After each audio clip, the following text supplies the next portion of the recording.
session 6 of God of the Impossible. And yesterday we were saying nothing is impossible with God, but he doesn't always do things the way we think they should be done. Also, that it is his plan and it will always work out, but he uses the things of this broken world to work them out. In Acts 27 and 28, we have the story of Paul being taken to Rome to face trial with Caesar. He was under guard of a centurion and there were other prisoners on board this ship. It was a cargo ship. It turned out to be a fairly disastrous trip for them, for they were shipwrecked. They were sailing late in the season, so it was always going to be a risky venture. But even though Paul warned them not to go on at one point, the sailors wanted to get there and they said, we'll take a chance, we'll do it. But this led them into a horrendous storm. They couldn't control the ship. They threw the cargo overboard. Eventually they threw the ship's tackle overboard. And it says in verse 20 of chapter 27, we finally gave up all hope of being saved. It was then that Paul spoke up again and said, take courage, because you will all live.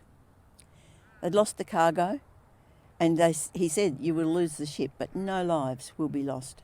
He knew, because an angel had visited him in the night and said this, do not be afraid, Paul. You must stand trial before Caesar, and God has graciously given you all the lives of those who sail with you. Now they soon found themselves approaching land, and they could see a bay, and they were trying to head for that bay, but they ran aground on a sandbar, and the ship began to break up. So they either had to swim ashore or grab a piece of the ship and float ashore, but they all made it and found themselves on the island of Malta. Now the local people cared for them, first by lighting a fire to dry them out and warm them up. And then they saw a snake attached to Paul's arm and they thought, he must be a wicked man. This is God's punishment. He survived the shipwreck, but he won't survive.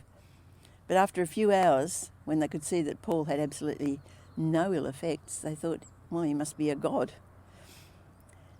Some of them were taken up to the chief official of the island, up to his house where they were cared for, and Paul was one of those. Now the father of this official was ill, and so Paul went into the room, prayed for him, and he was healed. And this brought people from all over the island. Anyone who was sick came to Paul, and he prayed for them, and they were cured.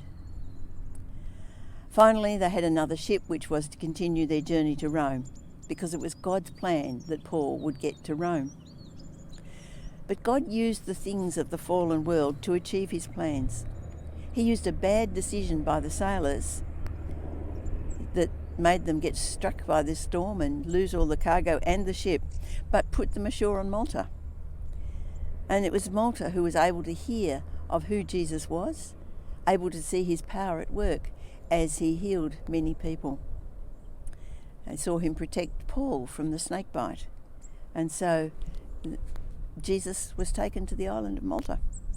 Now this would not have happened had it not been for the bad decision of the sailors, driven by their desire to make money.